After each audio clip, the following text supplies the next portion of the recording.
News, सच जरूरी है। यह है MNS न्यूज नेटवर्क और आप देख रहे हैं MNS न्यूज टीवी। मैं हूं आपके साथ शुभांगी। तो आइए देखते हैं आज की कुछ खास खबरें। अखिलेश यादव के मिशन दक्षिण को मिलेगा बल, कर्नाटक में सपा के वोट बैंक में बढ़त। कर्नाटक चुनाव के बाद अखिलेश यादव के मिशन दक्षिण को बल मिलेगा। यहां पार्टी खाता खोलने में सफल नहीं हुई है, लेकिन वोट बैंक बढ़कर 0.03% पर पहुंच गया है। अफजलपुर में पार्टी ने बेहतर प्रदर्शन करते हुए 5.42% वोट बैंक हासिल किया है। ऐसे में अब पार्टी यहां लोकसभा चुनाव की तैयारी में जुट गई है। समाजवादी पार्टी कर्नाटक के लगातार सक्रिय रही है। एक वक्त था कि कर्नाटक के पूर्व मुख्यमंत्री एस बंगराप्पा सपा में शामिल हो गए थे। उनके निधन के बाद पार्टी लगातार जुड़े जमाने के प्रयास में जुटी हुई है। अखिलेश यादव के कर्नाटक से इंजीनियरिंग की पढ़ाई भी की है। ऐसे में वो अक्सर कर्नाटक के अपना लगाव भी लगाते रहे हैं। वर्ष 2018 में चुनाव में पार्टी ने 20 सीटों पर उम्मीदवार उतारे थे, लेकिन पार्टी को 0.2% ही वोट मिला था। इस वर्ष सपा ने यहां 14 उम्मीदवार उतारे। सपा अध्यक्ष अखिलेश यादव 3 दिन तक कर्नाटक में रहे और पार्टी उम्मीदवारों को पक्ष में जनसभा व रोड शो किया। उन्होंने अफजलपुर में खासतौर पर फोकस किया था, जहां 5.42% वोट मिला है।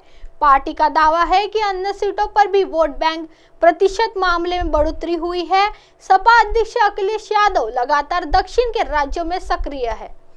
वह तेलंगाना, तमिलनाडु सहित अन्य राज्यों में जाकर भाजपा के खिलाफ मुहिम चला चुके हैं। ऐसे में कर्नाटक का चुनाव परिणाम मुहिम को ताकत देगा। सपा के राष्ट्रीय प्रवक्ता और कर्नाटक प्रभारी राजीव राय कहते हैं कि कर्नाटक में सपा अध्यक्ष अखिलेश यादव के जाने के बाद भाजपा के खिलाफ चल रही मुहिम को बल मिला है।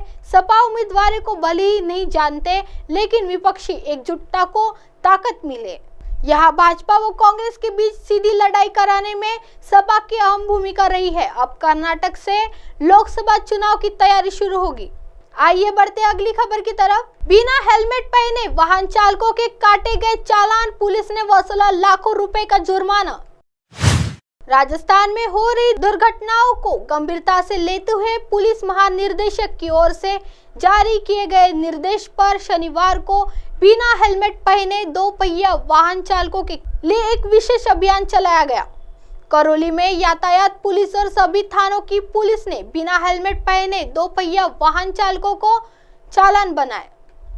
करौली में बिना हेलमेट वाहन चालकों की धरपकड़ के दौरान पुलिस कर्मियों के पास राजनेताओं के फोन भी आए, लेकिन कुछ अधिकारियों के फोन नहीं उठाने के आदेश के चलते पुलिस कर्मियों ने बेरोक टोक और बेखौफ होकर चालान बनाए। यातायात प्रभारी वासुदेव ने बताया कि पुलिस महानिर्देशक के आदेश पर करौली जिले भर में हेलमेट की अनिवार्यता को लेकर विशेष अभियान चलाया गया, जिसमें बिना हेलमेट पहने 2 पहिया वाहन चालकों के चालान बनाए गए। यातायात प्रभारी ने बताया कि जिले भर में 763 चालान बनाए गए, जिन पर 194 DAMB एक्ट के तहत कार्रवाई करते हुए 7,29,200 रुपए का जुर्माना वसूला गया। यातायात प्रभारी ने बताया कि जिला मुख्यालय पर 83 चालान किए गए, जिनसे 75,000 रुपए का जुर्माना वसूला गया है। हेलमेट पहनो अभियान शुरू। यातायात प्रभारी ने बताया कि सड़क पर लगातार हो रही दुर्घटनाओं पर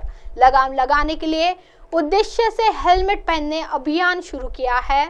उन्होंने 2 पहिया वाहनधारियों से अपील करते हुए कहा कि वाहन चलाते समय हेलमेट का उपयोग अवश्य करें, जिससे कि सड़क पर होने वाली दुर्घटनाओं में गंभीर चोटों से बचा जा सके। आइए बढ़ते अगली खबर की तरफ। दिल्ली के कपूरथला हाउस पहुंचे सीएम भगवंत मान, राघव चड्ढा और परिणीति चोपड़ा की सगाई में हुए थे शामिल।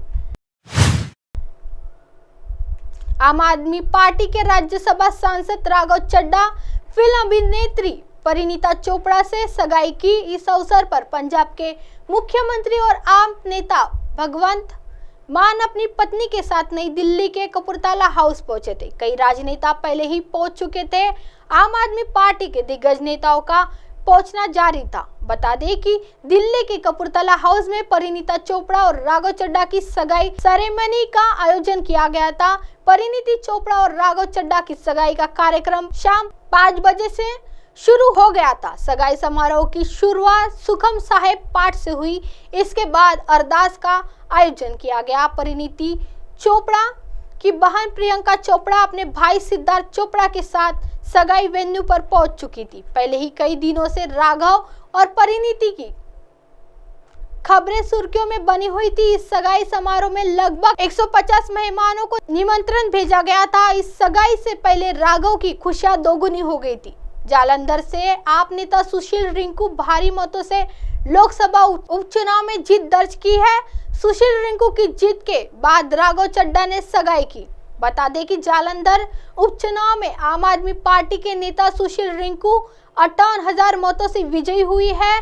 सुशील ने कांग्रेस और बीजेपी प्रत्याशियों को पराजित किया है। इस जीत के बाद राघव चड्ढा ने एक ट्वीट किया जिसमें उन्होंने सुशील को जीत की बधाई दी और जालंधर की जनता का आभार जताया। अब आप हमारे चैनल को आपके मोबाइल पर भी देख सकते हैं। मोबाइल ऐप पर देखने के लिए play store MS News TV आज डाउनलोड करें। इंस्टा, ट्विटर, हाईकुक, फेसबुक और कई सोशल मीडिया के प्लेटफॉर्म पर हमारा चैनल उपलब्ध है। आप इसे यूट्यूब पर भी देख सकते हैं। आप हमारे चैनल को लाइव भी देख सकते हैं www.msnewstv.com पर।